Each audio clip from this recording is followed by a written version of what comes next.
News Hub, born to fight for right. नमस्कार, News Hub में आप सभी का स्वागत है। मैं नजर आजमी। चलिए नजर डालते हैं आज की खबरों पे।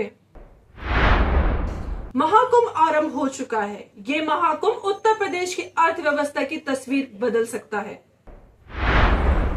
उत्तर प्रदेश का रेवेन्यू महाकुंभ स्टेट की इकोनॉमी में जबरदस्त 2 लाख करोड़ का बूस्ट लाने वाला है। योगी सरकार का ये एम्बिशन प्लान नई इन्वेस्टमेंट अट्रैक्ट करेगा, लाखों रोजगार के मौके बनाए जाएंगे और स्टेट की ग्रोथ को एक नई रफ्तार देगा। इंफ्रास्ट्रक्चर डेवलपमेंट, इंडस्ट्री पार्टनरशिप और बिजनेस फ्रेंडली पॉलिसीज के साथ यूपी बन रहा है एक इकोनॉमिक हब। एक्सपर्ट्स का मानना है कि ये इनिशिएटिव उत्तर प्रदेश को इंडिया के टॉप इकोनॉमिक पावर हाउस में शामिल कर देगा। लॉस एंजलिस फायर में अब तक 24 मौतें हो चुकी हैं और लगभग 12 लाख करोड़ का नुकसान।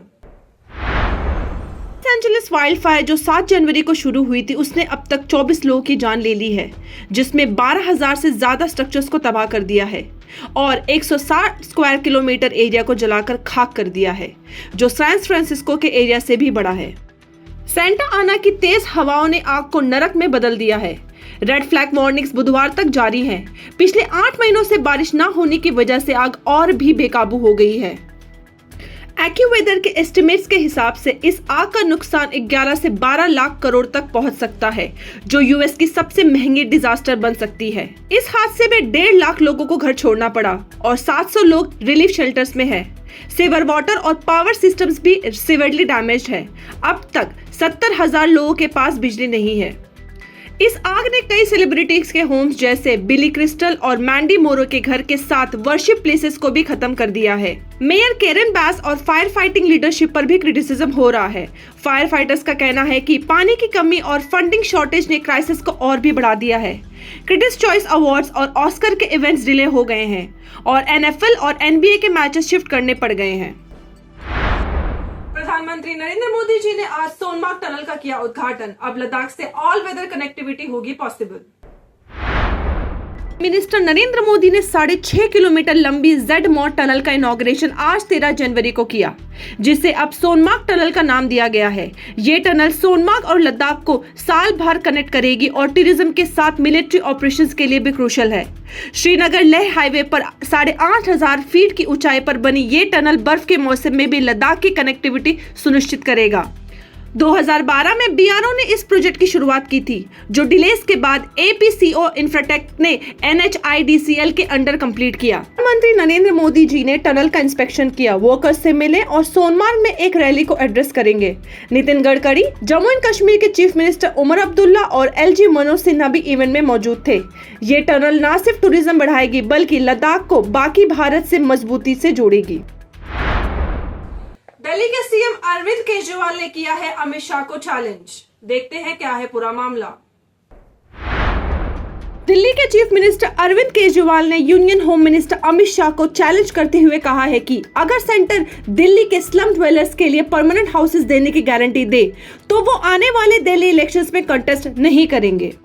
केजरीवाल ने ये बात कोर्ट में सेंटर से कमिटमेंट मांगते हुए कही, जिसमें उन्होंने कहा कि दिल्ली के सभी स्लम ड्वेलर्स को परमानेंट घर मिलने तक वो अपने पॉलिटिकल करियर को साइडलाइन कर देंगे।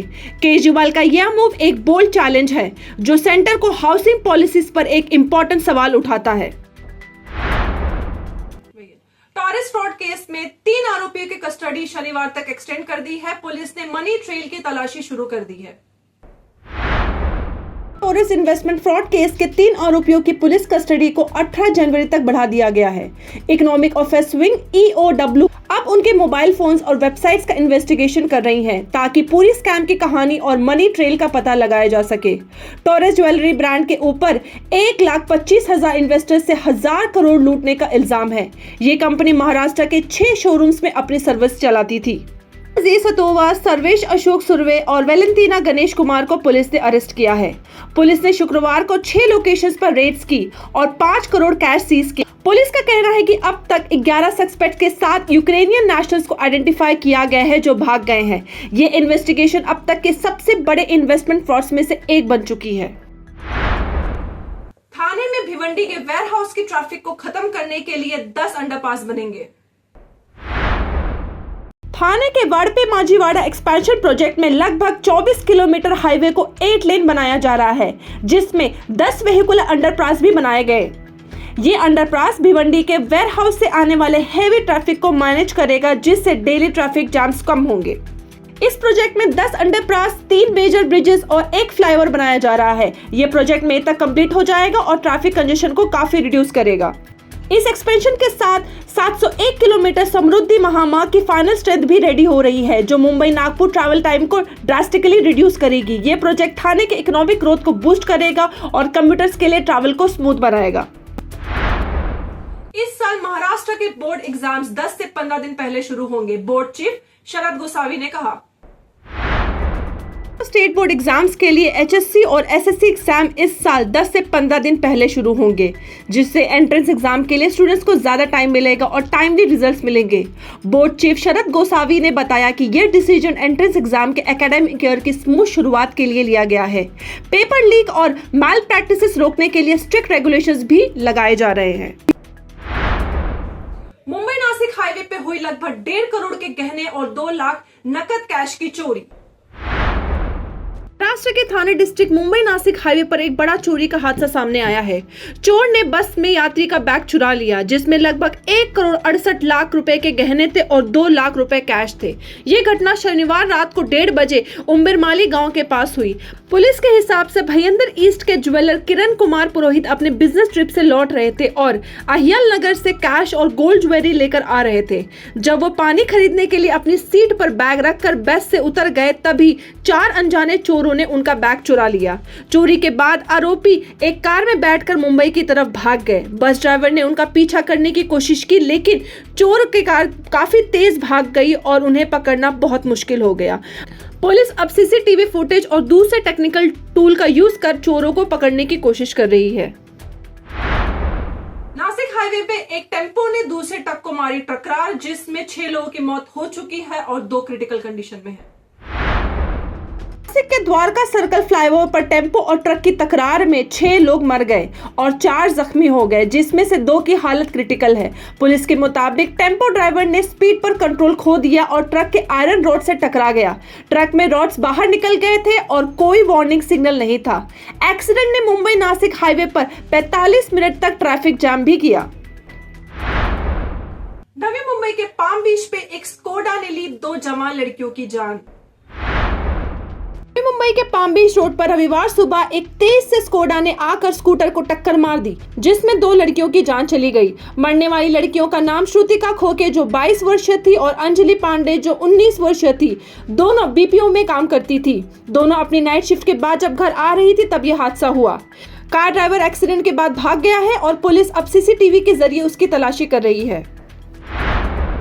महाराष्ट्र के ट्रांसपोर्ट मिनिस्टर प्रताप सरनाइक ने किया बड़ा ऐलान। 2640 नई बसेस और 5000 इलेक्ट्रिक बसेस दिखेंगी सड़कों पर।